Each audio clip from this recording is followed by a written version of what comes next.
sedih dan iba. Itulah kata yang pertama kali terucap ketika melihat bayi berusia 10 bulan bernama Askia Nursifasari dengan kondisi tergeletak lemas tak berdaya di rumahnya di Pekon Sinar, Banten, Kecamatan Talang Padang, Kabupaten Tanggamus, lantaran menderita penyakit penyempitan hati. Putri pertama dari pasangan Ozi Suhardi dan Rina Sari Purwati yang merupakan warga dusun Jagabaya tersebut membutuhkan donasi dan uluran tangan dari dermawan untuk kesembuhan anaknya. Askia divonis dokter dengan penyakit penyempitan hati. Namun sampai saat ini, hanya pengobatan alternatif saja yang bisa dilakukan oleh kedua orang tuanya.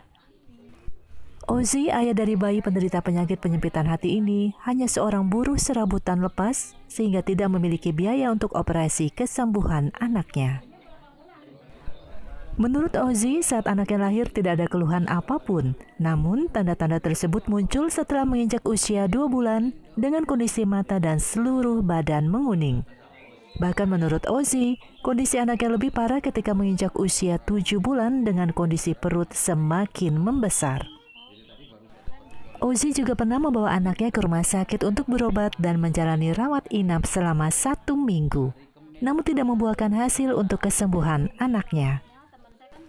Meski demikian, dokter menyarankan agar anaknya rutin mengkonsumsi susu untuk mencegah penyakit serta memulihkan kondisi tubuh bayi malang tersebut.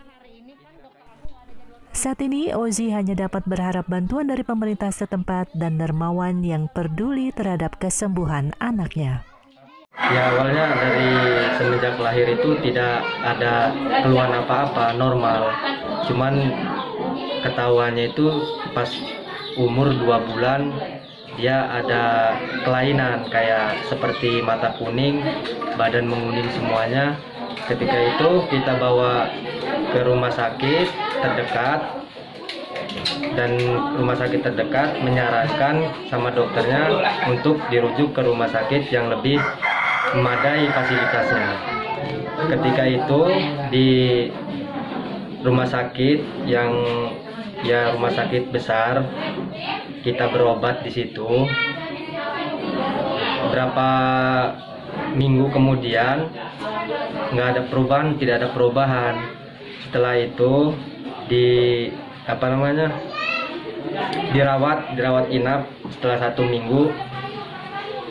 Pas waktu disarankan dengan dokter sama dokternya itu suruh minum susu. Jadi susu yang sekiranya agak lumayan mahal lah. Dari habis 4 kotak susu itu terjadilah umur 7 bulan itu membesar perutnya. Saya kaget, ya kan, ini penyakit apa? Setelah itu dokter menyarankan dia merujuk ke rumah sakit yang tingkat provinsi lebih besar lagi, di Abdul Muluk itu.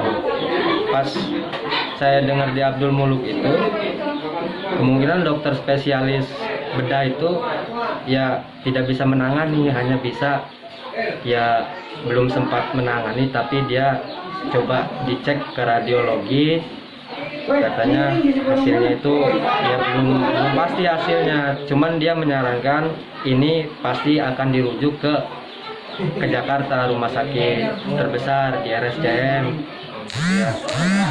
Ya habis itu ya karena terkendala kita ya dari ekonomi, jadi ya kita bawa pulang lagi lah anak kami itu.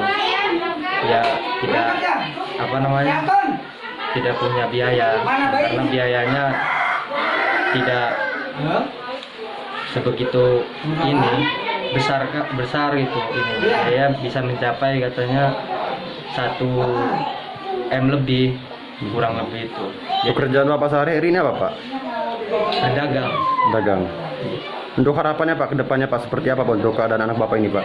Ya, kedepannya ya mudah-mudahan ada yang membantu kita lah untuk meringankan beban kami, ya karena kami kan keadaan ekonomi ini tidak punya, jadi ya minta tolong bantuannya lah untuk masyarakat dimanapun yang melihat ini. Ya. Sementara ini bentuk kepedulian datang dari Organisasi Kemanusiaan Donor Darah Sukarela Tanggamus atau DDST yang mengunjungi serta menggalang dana untuk bayi malang tersebut. Ketua DDST Bayu Sentosa mengatakan bahwa pihaknya akan mengambil inisiatif pendampingan terhadap Askia Nursifa bersama Kepala Pekon setempat untuk membawa bayi tersebut ke Rumah Sakit Mitra Husada Pringsewu atau akan dirujuk ke Rumah Sakit Abdul Muluk Bandar Lampung.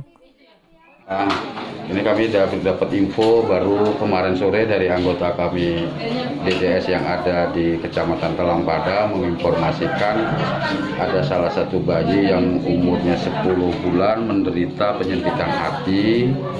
Nah, kami terpanggil DDS untuk berkoordinasi oleh aparat setempat dan pemerintahan yang ada di Tanggamus untuk kita berbagi bersama supaya meringankan beban penderitaan orang tua dan supaya si pasien ini cepat tertolong. Kami DDS Tanggamus sifatnya hanya bisa pendampingan dan donor darah.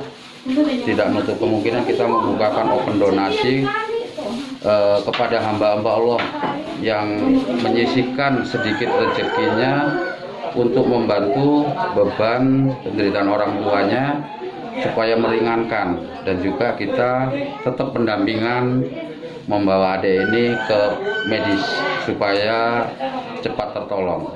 Dan harapan kedua orang tuanya karena ini sebuah hati, kita harus berdoa pasrah pada Allah Subhanahu wa taala. Semua itu ujian dan cobaan yang mana orang tua bisa menyikapi. Mari kita sama-sama, dan juga kepada lembaga-lembaga yang lain, mari kita bersama-sama untuk menyisihkan rezeki yang ada untuk membantu sesama. Itu aja harapan kami dari DDS. Untuk kedepannya sifatnya kita hanya untuk kemanusiaan saja. Dari Tanggamus Lampung, Ricky Resnov, Saburai TV melaporkan.